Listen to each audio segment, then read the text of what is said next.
गीतेची एक गंमत आहे. त्यांनी विषादाचा पण योग केला आहे. सुप्रसिद्ध नाटककार शेक्सपियरने आपल्या हॅम्लेट नाटकात हीच संभ्रमित अवस्था व्यक्त केली आहे. संभ्रमामुळे शेवटी हॅम्लेट स्वतःचीच आत्महत्या करून मरतो. मनाचे या निर्णय न घेता येण्याच्या अवस्थेला संभ्रम असे म्हणतात व त्याचा ताबडतोब शारीरिक परिणाम म्हणजे अल्सर. रक्तदाब व हृदयरोगावर शास्त्रज्ञांनी अनेक प्रकारे संशोधन केले. हृदयरोगाच्या बाबतीत पूर्वीची जी कारणे मानली जात होती त्यापेक्षा आणखी काहीतरी जास्त त्यांना आढळून आली. पूर्वी रक्तवाहिन्यांचे आकुंचन, भिंती जाड होणे, रक्तवाहिन्या कठीण होणे, कोलेस्टेरॉल, स्निग्ध आम्ले, ॲड्रेनॅलिन या संप्रेरकाचा दुष्परिणाम इत्यादी गोष्टी हृदयविकाराला कारणीभूत ठरवल्या होत्या. पण अधिक संशोधनाने शास्त्रज्ञांना आढळून आले आहे की हृदयविकारांची कारणे माणसाच्या स्वभाव वैशिष्ट्यामध्ये आहेत. व्यक्तीची जीवनशैली, सवयी व मूळचा स्वभाव या गोष्टी टाईप ए स्वरूपाच्या स्वभाव वैशिष्ट्यासारख्या आहेत. त्यांना हृदयविकाराचा धोका जास्त असतो. हृदयविकार होण्याचे सर्वात महत्त्वाचे कारण म्हणजे त्या व्यक्तीच्या व्यक्तिमत्वातील स्वभाव दोष हे होय. याच स्वभाव दोषामुळे रक्तात सारखे साखरेचे प्रमाण वाढून वाढून शेवटी गोड मधुमेहास कडवटपणे सामोरे जावे लागते. टाईप ए व्यक्तिमत्व. डॉक्टर फ्रीडमन व रोझेनमन यांनी केलेले हे संशोधन तपशिलात जाऊन देत नाही. टाईप ए व्यक्तिमत्वाच्या व्यक्तीची जी स्वभाव वैशिष्ट्ये सांगितली आहेत तेवढीच पाहूया. अशा व्यक्ती अधीर झालेल्या असतात. त्यांना फार धीर धरवत नाही. त्यांचा उतावळेपणा उतू जात असतो. त्यांना सारखा चैन पडत नसतो. हे झाले की ते झाले की लगेच पुन्हा पुढचे असे त्यांचे सारखेच चाललेले असते. खुर्चीवर किंवा सोफ्यावर बसताना ते मागे सरून रिलॅक्स अवस्थेत बसणार नाहीत.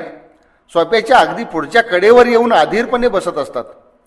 वाहन चालवताना तुफान वेगानं चालवतील. जिथं जायचं आहे तिथं लवकर पोहोचूनही फार काळ तिथं थांबणार नाहीत. लगेच निघण्याची घाई करतील. त्यांच्याकडे कोण भेटायला येणार असेल तर तास अर्धा तास आधीच वाट पाहत बसतील व बोर होऊन जातील. यांना कोणी भेटायला बोलावले तर ठरलेल्या वेळेपेक्षा लवकर जाऊन बसतील. अशा लोकांसाठी एक मंत्र आहे. तो मंत्र दिला आहे साईबाबांनी. तो मंत्र असा आहे, श्रद्धा आणि सबुरी. सगळे कसे चकाचक टापटीप असे यांना हवेशी वाटते. मागे एका मित्राचे उदाहरण सांगितलेच आहे. असेच एक हायकोर्टाचे न्यायाधीश. त्यांचा माझा फार जवळून संबंध आला. त्यांच्या अनेक सवयी या टाईप ए मधील आहेत. त्यांच्या चप्पललाही चिखल लागलेला चालत नाही. एकदा आम्ही गाडीतून जात होतो. त्यांना टॉयलेटला लागले होते पण जागाच चांगली दिसत नव्हती. त्यासाठी 20-25 किलोमीटर गेल्यावर चांगली जागा भेटली. त्यांनी सांगितले की संडासला जाताना संडास अगदी साफ असला तरी ते स्वतः पुन्हा पुन्हा स्वच्छ धुतात आणि मगच जातात. इतर गोष्टी करण्यातही त्यांची घाई असते. या लोकांना जबाबदारीची वाटणी झालेली आवडत नाही. सगळे काम अगदी जिथले तिथे झाले पाहिजे आणि ते दुसऱ्या कुणाला जमणार नाही. ते सर्व मीच केले पाहिजे. सगळी जबाबदारी आपल्यावरच असली पाहिजे असं त्यांना वाटत राहतं. ज्या मुलांची आई अगदी स्मार्ट असते ती मुलांना फार गोष्टी करू देत नाही. स्वतःच सगळे करीत असते. त्यामुळे तिची मुलं ही जबाबदारीची जाणीव न घेताच वाढतात व नंतर बेजबाबदार बनतात. असे लोक अगदी टोकाचा विचार करतात. एक घाव 2 तुकडे करतात. अपयशापेक्षा मरण परवडलं असं त्यांना वाटतं. मधला मार्ग, तडजोड यांना फारशी मान्य होत नाही, रुचत नाही व पचतही नाही. ते भावनिकतेने फार हळवे असतात. त्यांच्या भावना लवकर दुखावतात. अपमान व अपयश पचवणे त्यांना फार जड जातं. वरून शांत दिसत असली तर ते आतून कशाने तरी सारखे कुढत असतात. ते मोकळेपणाने भावना व्यक्त करीत नाहीत. यश मिळवण्यासाठी जीवाची बाजी लावतात. रस्सीखेच करून आतडी तोडतात. त्यासाठी आरोग्याची फारशी काळजी घेत नाहीत. सामाजिकदृष्ट्या असे लोक यशस्वी असतात पण आतून असमाधानी असतात. लोकांपासून ते अलिप्त राहण्याचाच प्रयत्न करतात. ते फार ईर्ष्यखोर असतात. प्रत्येक गोष्टीत तुलना करून वागतात. आकस बाळगतात. छुपा राग ठसठसत ठेवतात व शेवटी तणावाखाली वावरून ताणाची शिकार होतात. भावनिक शांतता, मानसिक स्वस्थता आणि शारीरिक स्वास्थ्यता त्यांना फारशी मिळत नाही. तणाव थोपवणाऱ्या काही ढाली आहेत. निसर्गाने मानवाला अनेक गोष्टी पुरवल्या आहेत. संकट समय येतो त्यावेळी त्यापासून वाचवण्यासाठी निसर्गानेच अनेक प्रकारच्या ढाली दिल्या आहेत. त्या ढालींचा वापर करून तणावापासून संरक्षण करता येते. एसटीत, रेल्वेमध्ये संकटसमयी बाहेर जाण्याचा मार्ग ठेवलेला असतो. तसेच संकटसमयी त्यातून निसटण्याचे हे मार्ग निसर्गानेच दिलेले आहेत. मानसशास्त्रीय भाषेत त्याला डिफेन्स मेकॅनिझम असं म्हणतात. आलेला तणाव आपल्या आवाक्याच्या बाहेरचा असतो. आपले प्रयत्न अपुरे पडतात किंवा बाह्य परिस्थिती आपल्या हातात नसते. अशा वेळी इतर गोष्टींनी मनाची समजूत काढता येते. मनामध्ये अशा अनेक संरक्षण यंत्रणा आहेत. दोन प्रेमिक जीवापाड प्रेम करतात पण लग्न होऊ शकत नाही. मग एकमेकासाठी काय आयुष्यभर कुडत राहायचे? तो ताण जन्मभर बाळगायचा. मग मन समजूत काढतं ती माझ्या नशिबातच नव्हती किंवा तो माझ्या नशिबातच नव्हता. एखाद्या व्यक्तीला भांडकुदळ व डोक्यात एक मोठा भोपळा घेऊन आलेली बायको मिळाली किंवा एखाद्याला दारुडा व मारकुटा, शेळपट किंवा बावळट नवरा मिळाला तर मग काही दोघांनी जन्मभर पश्चाताप करून कुडत बसायचं? मग मन समजूत काढतं, पदरी पडलं आणि पवित्र झालं. या ढाली वापरणं म्हणजे वेगळ्या प्रकाराने मनाची समजूत काढणं होय. नेहमी लक्षात ठेवा, ताणतणावाचा उगम हा आपल्याच व्यक्तिमत्वाच्या गुणवैशिष्ट्यांमुळे होत असतो. आपल्या मनातील विशिष्ट प्रकारच्या विचारांमुळे होत असतो. आपल्या मान्यता व कल्पनांमुळे आणि अपेक्षामुळे होत असतो. कोल्ह्याच्या हाताला द्राक्ष येत नाहीत म्हणून ते द्राक्षच आंबट आहेत म्हणतो आणि द्राक्षाचं नाव काढलं की आंबट तोंड करतो. एखाद्याला शास्त्रीय संगीत जमत नसेल तर मला त्यात रसच नाही म्हणेल. एखादी गोष्ट मिळत नसेल तर त्यात मला इंटरेस्टच नाही असे म्हटले जाते. असे म्हणून स्वतःचे संरक्षण म्हणजे प्रोजेक्शन केले जाते.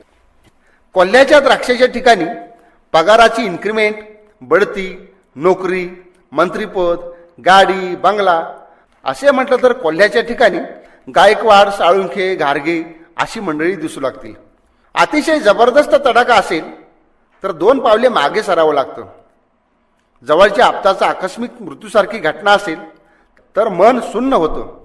त्यातल्या त्यात जबाबदार व्यक्ती असेल तर तो घाव फारच आत घुसतो. अत्यंत क्लेशदायी व दुःखदायक प्रसंग असतो. सगळी शक्तीच घालवून बसते. अशा वेळी जबरदस्तीनं मनावर कामकाज लादू नये. थोडं थांबावंच लागतं. अशा वेळी इतर आप्त व मित्रांचा आधार उभारी देऊन जातो. त्यासाठी चांगलं भावनिक वर्तुळ स्वतः तयार करावं लागतं. वेळेला धावून येणारा, खंबीरपणे पाठीशी उभा राहणारा कोणीतरी असावा लागतो. तसे संबंध निर्माण करावे लागतात. वेळ हा मनावरील कसल्याही गोष्टीवर रामबाण उपाय आहे. वेळ मारून नेली, काळ लोटला की मनातील जखम खपली धरते व तो प्रसंग किंवा घटना विसरली जाऊन मन पुन्हा सुव्यवस्थित होऊ शकते. वेळोवेळी आत्मपरीक्षण करूनही तणावापासून बचाव करता येतो.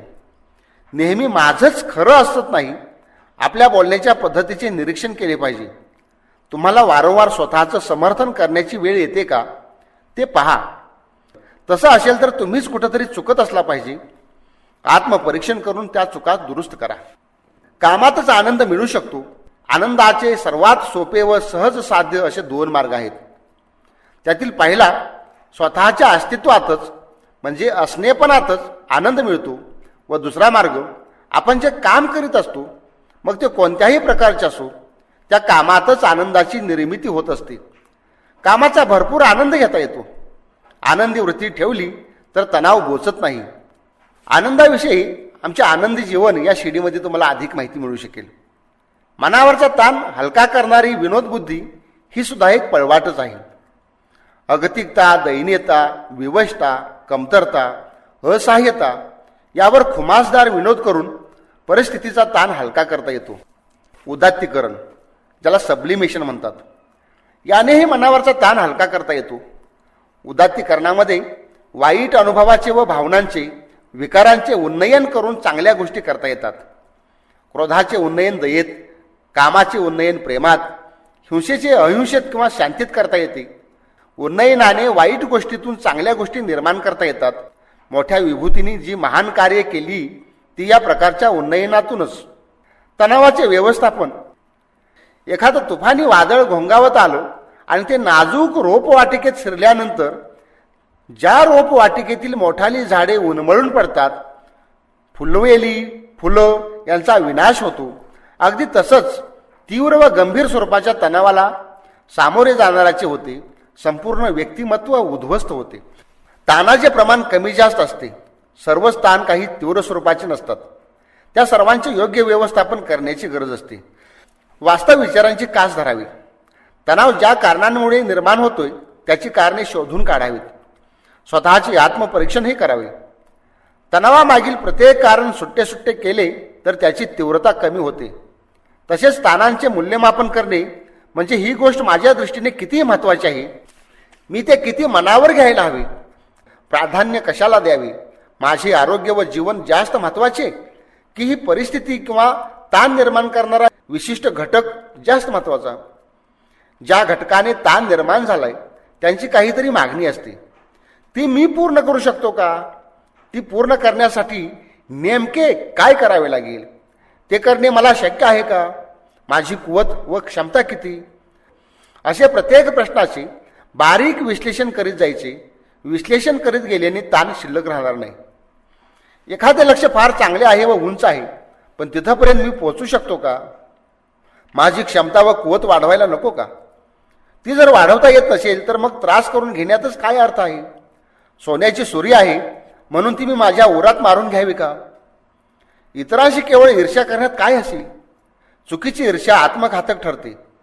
दुसऱ्याने भोपळा आपटला म्हणून मी आपलं स्वतःचं पोरगं आपटावं का? जमिनीवर उभा राहून आजूबाजूचं वास्तव पाहून विश्लेषणात्मक विचार करून तो अंगी बांधवला तर त्या व्यक्तीस ताणास बळी पडावे लागणार नाही.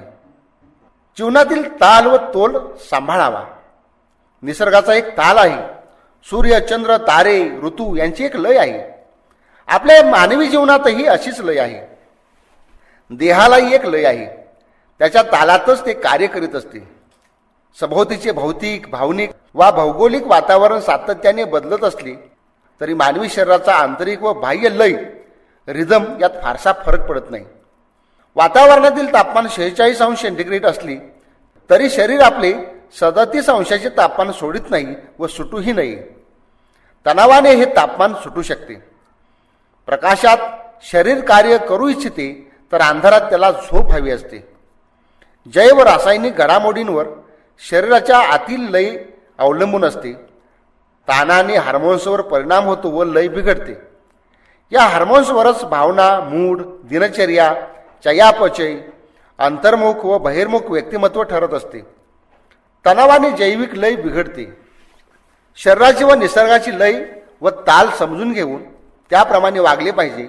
आपण हातामधल्या नव्हे तर शरीराच्या घड्याळाप्रमाणे चालले पाहिजे. पुढचा भाग सो व्हॉट अशा प्रकारची वृत्ती जोपासा. अमुक एक गोष्ट घडली, घडू दे ना, सो व्हॉट, म्हणून काय झालं? बायको रागावली, रागावू दे, सो व्हॉट. तो माणूस दुसऱ्यापाशी निंदा करीत होता, सो व्हॉट, करू दे.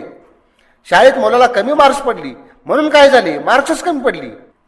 आकाश तरी पडलं नाही ना, पुढच्या वर्षी जास्त मार्क्स मिळवता येतील, त्यात काय एवढं? बॉस चिडला, चिडू दे. बॉसच्या चिडण्याने मी काय म्हणून त्रास करून घेऊ? जो चिडेल त्यालाच त्रास होईल. नुकसान झालं, होऊ दे. पैसे बुडवले, बुडू दे, सो व्हॉट, पुन्हा कमवू. एक सूत्र लक्षात ठेवा, कोणतीही गोष्ट घेताना अगदी सहज घ्या. त्याचे कारण असे, तुम्हाला ज्या गोष्टी गंभीर, अगदी सखोल वाटत असतात खरोखर त्या उथळ आणि अगदी वरवरच्या असतात. मानवी जीवनात चांगलं जीवन जगणं याशिवाय दुसरं काही अधिक असूच शकत नाही. काही गंभीर नसतं आणि काही खोल नसतं. तसंच ते उथळही नसतं.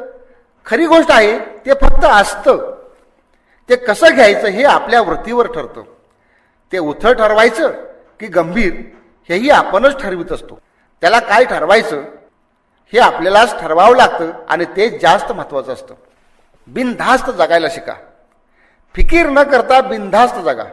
तुमच्या मनातल्या ज्या कल्पना असतील, मग त्या नैतिकतेच्या असोत किंवा धर्माच्या, सामाजिक असोत की आर्थिक, त्या केवळ तुमच्या मान्यता असतात. ती फक्त तुमची समज असते. याशिवाय त्यांना फार मूल्य व महत्त्वही नाही.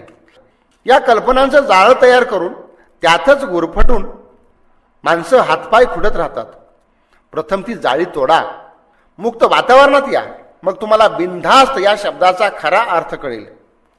स्वातंत्र्याची हवा तुम्हा स्पर्श करून जाईल. तो स्पर्श किती सुखद असतो याची अनुभूती येईल. तुमच्या जाळ्यातला आनंद हा खरा आनंद नव्हेच, तो तर एक आभास आहे. खरंखुरं अस्सल ऑथेंटिक जीवन जगा. बिनधास्त म्हणजे बेजबाबदार व अनैतिक जीवन नव्हे. बिनधास्त जगणे म्हणजे मुक्त जीवन जगणे. परंपरेने, समाजाने व स्वतः तयार केलेल्या बेड्यात तोडून त्यातून बाहेर येणे. आयुष्यामध्ये सुखदुःखे झेलायला शिका. सुख आणि दुःख या एकाच नाण्याच्या दोन बाजू आहेत. ज्याला सुख हवं त्याला नको असताना दुःख अनुभवावंच लागतं. एकाच बाजूचं नाणं या जगात अजूनही निर्माण झालेलं नाही आणि होण्याची सुतराम शक्यता नाही, कारण ते अशक्य आहे, तर्कदुष्ट आहे. सुखाने हुरळून जाऊ नका किंवा दुःखाने कोरपळू नका. सुख दुःख या हवेच्या झुळका आहेत. तप्त उन्हात गार झुळूक आली की ती सुखाची असते, तर तप्त आली की ती दुःखाची असते. कोणत्याच झुळकेनं आपलं ठिकाण सोडू नका. आपलं ठिकाण प्रथम शोधा आणि गंभीरपणे तिथेच उभे राहा. सुखदुःख हे प्रत्येकाला भोगावे लागते. अनेक माणसे घरी येताना ती बरोबर घेऊन येतात, त्याचं लोणचं घालतात आणि ते बरणीत घालून ती बरणी मनाच्या कपाटातील एका कप्प्यात ठेवून देतात. मग वेळोवेळी ते चांगलं मुरलेलं लोणचं आयुष्यभर तोंडी लावत बसतात. संपूर्ण आयुष्यभर ते पुरवीत बसतात. एक चेंडू घ्या, त्याला मधून कापला की त्याचे दोन भाग पडतात. एक भाग म्हणजे सुख व दुसरा भाग म्हणजे दुःख. या सुखदुःखाच्या चेंडूला विचारांच्या धाग्याने शिवा. त्याचा गोल गोल चेंडू तयार करा. हा चेंडू घेऊन त्याला वरच्यावर झेलायला लागा. सुखदुःखाच्या चेंडूबरोबर खेळा. तुमचे जीवनच एक सुंदर खेळ बनून जाईल. खेळात आनंद असतो, तो लुटा. ताण आणि तणावाचा जमा खर्च ठेवा. दिवसाच्या शेवटी रोज दिवसभरात अनुभवलेले सगळे प्रसंग डोळ्यापुढे आणून भावनिक कंपनासह सगळे शब्दबद्ध करा. आज किती वेळा आनंद वाटला, बरे वाटणारे प्रसंग किती, वाईट कधी वाटले, तणाव कधी निर्माण झाला, छातीत कधी धडधडलं, अपमानित कधी वाटलं, अस्वस्थ कधी वाटलं, भीती वाटली का, मनात उत्साह कधी होता, इत्यादी सगळे उतरून काढा व ते वाचा. तुमचं आत्मपरीक्षण वाढेल, चुका समजून येतील, स्वतःच्याच स्वभावाची जाण येईल व तणाव कमी व्हायला मदत होईल. तणावाकडे पहा. ज्या क्षणी तणावग्रस्त परिस्थिती निर्माण होईल तेव्हा आतमध्ये काय काय खळबळ चालली आहे याकडे तटस्थपणे पाहत राहा. तणावाला समजून घ्या. मनाच्या वृत्तीचं एक विशेष आहे, ते असे: मनोवृत्तींना समजून घेतलं व त्यांच्याकडे त्रयस्थपणे पाहिलं की त्या राहत नाहीत, आपोआप नाहीशा होतात. मात्र तुम्ही त्या वृत्तीत सामील झालात की वृत्तींबरोबर वाहत जाता, स्वतःच्या आतमध्ये खळबळ माजवून घेता. म्हणून वृत्तींबरोबर वाहत न जाता फक्त पाहत राहा. ताण हा असावाच लागतो. 100% ताण नाहीसा केला तर मानवी जीवन अळणी व कार्यशून्य होईल. कसलाच ताण नसेल तर कोणी काहीच करणार नाही. मुलांना परीक्षेचा ताण नसेल तर मुले अभ्यासच करणार नाहीत. माणसांना कार्यपूर्तीचा ताण नसेल तर माणसे कामच करणार नाहीत. म्हणून कार्यकारी ताण हा आवश्यकच आहे. ताणाचे व कार्याचे स्वरूप समजून घ्या. ताण अजिबात नसेल तर कार्य होत नाही आणि ताण पूर्ण प्रमाणात वाढला तरीही कार्य होत नाही. कोणतेही कार्य घडून येण्यासाठी विशिष्ट प्रमाणात ताण असावा लागतो. त्याला कार्यकारी ताण असे म्हणतात. पिठाच्या गिरणीचा पट्टा जर ताणला नाही, एकदम ढिला असेल तर गिरणी फिरणार नाही आणि तोच पट्टा अति ताठ केला तर तुटून जातो. मात्र त्याला विशिष्ट प्रमाणात ताणून बसवला तर गिरणी फिरते व दळण दळते. ताणाचेही तसेच आहे. अजिबात ताण नसेल तर कोणतेही काम हातून घडणार नाही. माणूस भुसभुशीत राहतो. ताण अति वाढवला तर पट्ट्याप्रमाणे माणूस तुटून जातो, उद्ध्वस्त होतो. मात्र विशिष्ट मर्यादित ताण ठेवला तरच कार्य घडून येते. कार्य घडवून आणणारा ताण सर्वांना आवश्यक आहे. कशाची तरी ओढ असल्याशिवाय माणूस कार्य करू शकत नाही. ही ओढ म्हणजेच कार्यकारी ताण होय. आजचे जग फारच धकाधकीचे झाले. जीवनात वेग वाढला आहे.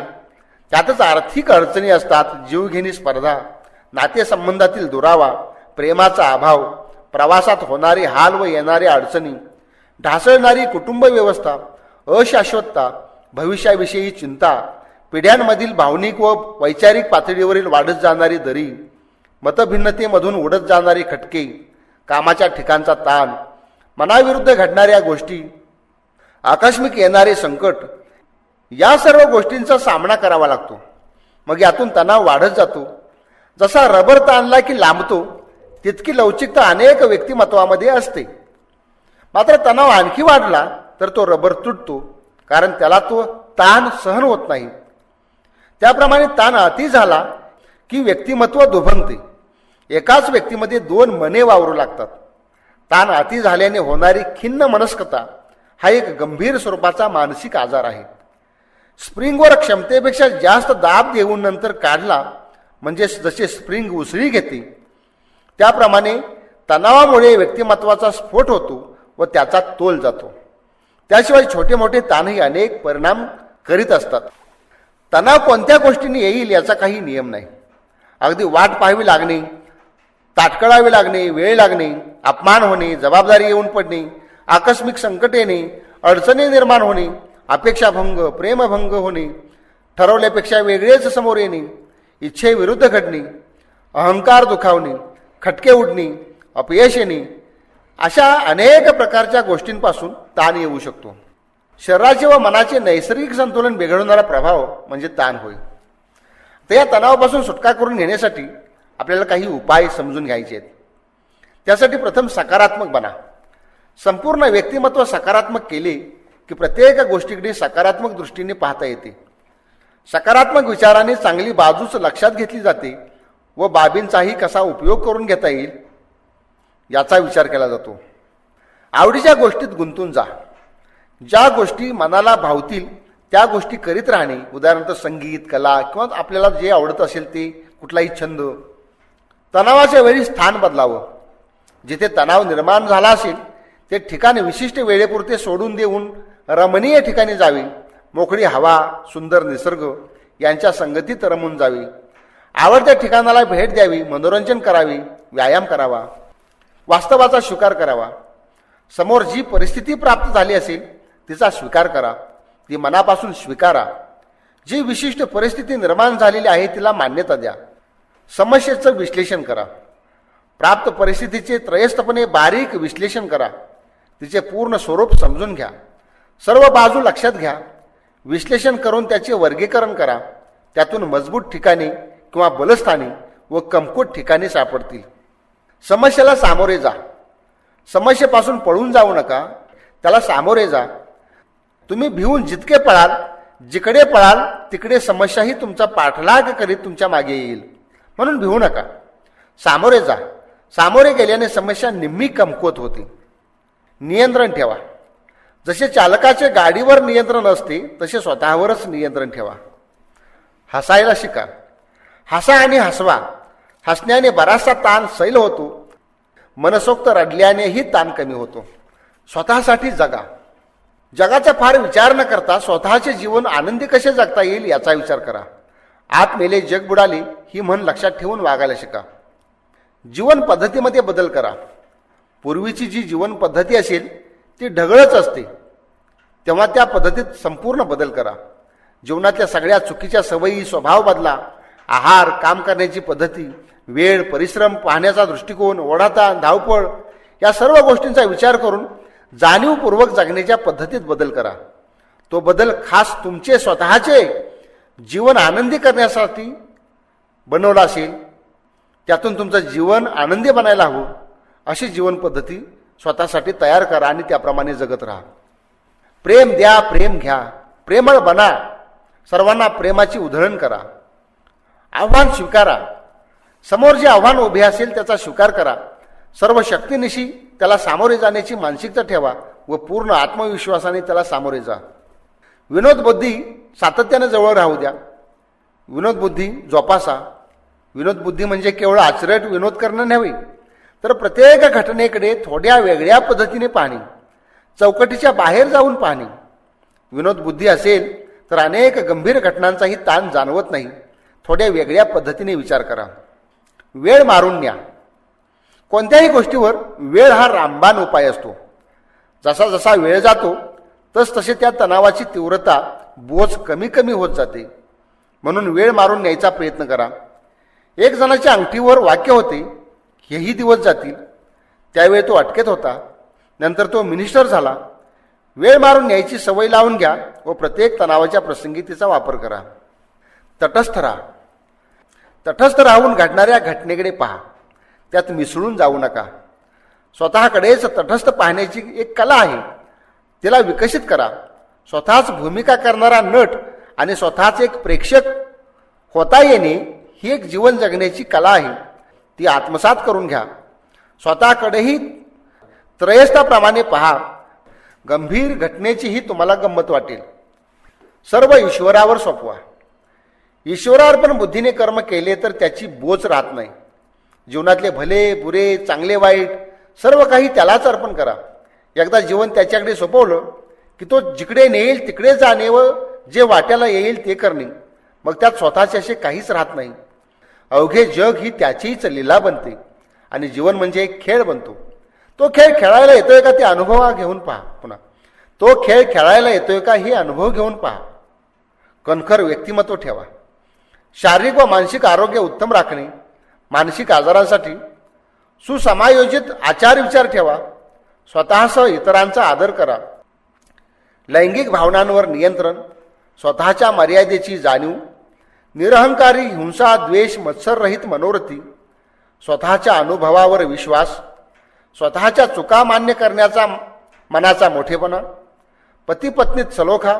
व्यवस्थित मुले व समाधानी कुटुंब. विकारांचे दमन. भावना कल्लोळावर नियंत्रण.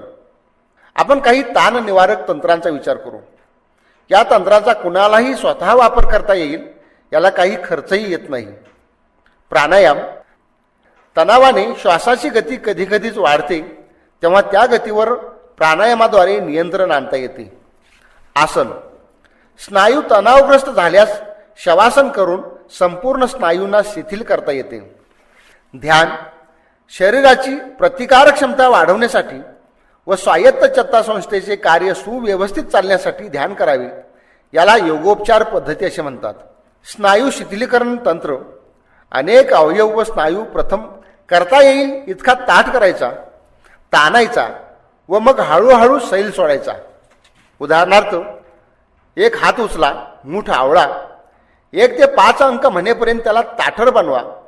नंतर 5 ते 1 अंक मोजत शिथिल करा व ते शिथिलीकरण अनुभवा. नंतर दुसरा हात. या प्रकारे डोके, कपाळ, चेहरा, मान, पाठ, पोट, छाती, कंबर, मांड्या, पाय या प्रकारे सर्व शरीराचं शिथिलीकरण करा आणि ते अनुभवा. कल्पनाविहार. ज्यावेळी ताण येईल तेव्हा पूर्वी अनुभवलेली चांगली सुखदायक घटना डोळ्यासमोर उभी करा. प्रिय व्यक्तीचे घटनेचे स्मरण विषयांतर करा व आनंददायक कल्पनेत रममान व्हा. असे केल्याने ताण हलका होतो. संगीत. तणावग्रस्त अवस्थेत आवडते संगीत ऐकावे किंवा स्वतः गावे. संगीताने मेंदू, मन व शरीरावर फार चांगले परिणाम होतात. ध्यानासारखेच संगीतानेही मेंदूच्या चेतापेशीच्या जाळ्यांचे कार्य मंदावते व सुखद व शांत अनुभव येतो. मात्र ते संगीत तल्लीन होऊन गायले पाहिजे. त्याला गान समाधी म्हणता येईल. मोकळ्या हवेत फिरायला जावे. सकाळी मोकळ्या हवेत फिरून थोडे पळून आल्यानंतर मेंदूमध्ये एन्डॉर्फिन नावाचे रसायन निर्माण होते. त्यामुळे सर्व काही ठीकठाक आहे, बरं चाललंय असं वाटत राहतं. स्नान करणे. शरीराचे तापमान असते तेवढ्या तापमानाच्या पाण्यात 2 तास तरंगत राहिल्यास 8 तास झोप घेऊन जो ताजेपणा येतो तितका ताजेपणा मिळतो. सुव्यवस्थित राहणे. तणावामुळे त्वचेकडील रक्तपुरवठा इतर स्नायूकडे जातो. त्यामुळे त्वचा कोरडी निस्तेज पडते, चेहरा पडतो, मलूल होतो. म्हणून दाढी करा. चांगली स्वच्छ इस्त्री केलेली कपडे घाला. व्यवस्थित राहिल्यानेही थोडा फरक पडतो. कॅथर्सिस. एकांतात जा. तुमच्या मनात जी काही मळमळ असेल, ज्या काही भावना असतील, जी घाण असेल ती सर्व ओका. मोठ्याने ओरडा. मनात असेल ते, जिभेवर येईल ते बोला. हवेत फायटिंग करा, उड्या मारा, उलट्या उड्या घ्या, गोल गोल फिरा, रडा. जसे आवाज काढता येतील तसे आवाज काढा. काहीही करा. दमेस तोपर्यंत असे करा व मग शांत अर्धा तास ध्यान करा व स्वच्छ व तणावरहित मनाने घरी या. कबुली. शांत एकांत खोलीत जा. आत प्रवेश करताच मन प्रसन्न होईल अशी खोली निवडा. प्रसन्न व धीर गंभीर मनाने आत वावरा. स्वच्छ आसन बसायला घ्या. शांत व सुखद वाटेल अशा आसनात बसा. तुम्ही मानत असाल त्या ईश्वरासमोर बोलवा. तो तुमच्या समोर उभा आहे अशी कल्पना करा. पूर्ण अहंकार काढून टाका. संपूर्ण विनम्र व्हा. अल्पसाही ताठपणा व अहंकार नको. समोर उभा असलेल्या ईश्वरास प्रामाणिकपणे सर्व काही सांगा. तुमच्याकडून जी कृती झाली असेल, ज्या चुका झाल्या असतील त्या सर्व चुकांची स्पष्ट व स्वच्छ शब्दात कबुली द्या. मनातल्या मनात बोलू नका. स्पष्ट व स्वच्छ आवाजात बोला. अगदी मोठ्याने ओरडूनही सांगू नका. त्या परमेश्वरासच सर्व काही सांगा. तो तुमच्या मनाच्याही आत आहे, तेव्हा त्याच्यापासून काही लपवू शकत नाही. म्हणून काही न लपवता सगळे सांगा. तुमच्या डोक्यावरचा मनावरचा भार हलका झालेला तुम्हाला अनुभव येईल. प्रार्थना. कबुली झाल्यानंतर ईश्वरास आठवून त्याचे ध्यान करा. मन एकाग्र करून ध्यान करीत बसा. ध्यान पूर्ण झाले की तुम्हाला जे काय वाटते, काय हवे आहे, परिस्थितीत सुधारणा कशी घडून आणायला हवी ते प्रार्थना करून सांगा. लक्षात ठेवा, परमेश्वर तुमच्या समोरच उभा असून तुमच्या सर्व गोष्टींकडे त्याचे लक्ष आहे. तुमचे शब्द तो ऐकतो आहे. त्याला तुमच्या मनातले तरंगही समजत आहेत. जे काही मनात असेल ते सर्व मागा. त्याची स्तुती गा व शांतपणे उठून कामाला लागा. तुमचा सर्व ताणतणाव, मनातली जळमटे गेलेली असतील. नंतर तुमच्या हातून चांगलेच काम होईल. तुमची प्रार्थना ईश्वराने ऐकलेली असेल. कारणे शोधा. जेव्हा तणाव आलेला असेल तेव्हा रात्री झोपून डोळे मिटून शांतपणे विचार करा. ज्या भावनेने तणाव आलेला आहे ती शोधा. म्हणजे तुम्हाला नेमके काय होतंय याचा शोध घ्या. लोक म्हणतात, मला कसनूस होते, कसं होते, किंवा आज कर्म न झाले. कधी अस्वस्थ वाटते, वैफल्य, नैराश्य, उदासीनता इत्यादी होत असते. तुम्हाला नेमकं काय वाटतंय ते शोधून काढा. तो धागा हातात आला की तसे का वाटतंय याचा विचार करा. सर्व गोष्टी डोळ्यासमोर आणा. कोणत्या गोष्टींमुळे तसे वाटते त्याचा शोध घ्या. त्रयस्थपणे विचार केला की तुम्हाला त्याचे कारण सापडेल. कारण सापडले की त्याची चिरफाड करा, म्हणजेच विश्लेषण करा. त्याच्या सर्व बाबी समजून घ्या. त्याचे समाधान तुमच्या आवाक्यात असेल तर उत्तर शोधा. तुमच्या आवाक्यात नसेल तर सोडून द्या. माझे कधीच नव्हते असा विचार करा. उदाहरणार्थ, एखादा पैसे देतो म्हणाला व तुम्हाला त्याची निकटची गरज आहे आणि देतो म्हणणाराने दिलेच नाहीत. मग ताण वाढतो. तेव्हा ते पैसे माझे नव्हतेच, अगदी खरोखर तुमचे असले तरी सुद्धा तसे म्हणा. त्याच्याकडून कसे काढायचे याचा विचार नंतर करता येईल. म्हणजे कोणतीही घटना असो, त्याचा त्याग करून त्यातून बाहेर या. तुम्ही बाहेर आलात की तणावातून सुटलात म्हणून समजा. बाहेर येण्यासाठी सकारात्मक विचार व विवेक चांगले काम करतो. हे अगदी यशस्वी तंत्र आहे. या तंत्राने अतिरक्तदाब एका रात्रीत औषधाशिवाय नॉर्मल झालेला आहे. संगत. चांगली आवडणारी, व्यक्तिमत्व विकसित करणारी, सकारात्मक दृष्टी देणारी पुस्तके वाचा. त्या प्रकारच्या शिडी ऐका. त्यांच्या संगतीत राहा. यशस्वी, पूर्ण सकारात्मक व चांगल्या व्यक्तिमत्वाच्या व्यक्तीच्या एखाद्या सज्जनाच्या संगतीत राहा. संत साहित्य वाचा. ऊर्जा मुक्त करा. तणावावस्थेत ऊर्जा तुंबून राहते.